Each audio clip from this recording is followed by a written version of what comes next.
3 రోజుల క్రితం నరసరావుపేట ఏరియా ప్రభుత్వాసుపత్రిలో మరణించిన సాగరమ్మ మృతి ఘటనపై విచారణ చేయాలని డిమాండ్ చేశారు నరసరావుపేట మాజీ ఎమ్మెల్యే గోపిరెడ్డి శ్రీనివాసరెడ్డి.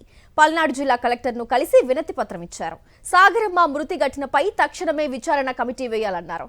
సాగరమ్మ మృతి ఘటన సెటిల్మెంట్ వ్యవహారంలో రిపోర్టర్ పాత్రపై కూడా విచారణ చేయించాలని కలెక్టర్ను కోరారు గోపిరెడ్డి శ్రీనివాసరెడ్డి. మరణం సంభవించగానే అతను ప్రవేశించి 4.5 లక్షల రూపాయలకి సెటిల్ చేసి పేషెంట్కి డబ్బులు ఇచ్చి పంపించే కార్యక్రమం.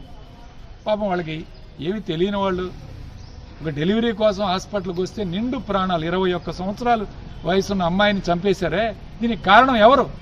ఈ ప్రాణం ఎవరు తీసుకొచ్చిస్తారని మేము ప్రశ్నిస్తున్నాం. ఖచ్చితంగా దీని మీద కఠిన చర్యలు ఉండాలి. హాస్పిటల్ సూపరింటెండెంట్ గారు కానీ, DCHS కానీ, అట్లానే స్టేట్ లెవెల్ కమిటీ కానీ దీని మీద కూడా ఎంక్వైరీ చేయాలి. మేము ఒకటే డిమాండ్ చేస్తున్నాం, ఈ ఎంక్వైరీ కమిటీ వచ్చినప్పుడు మమ్మల్ని కూడా పిలవాలి.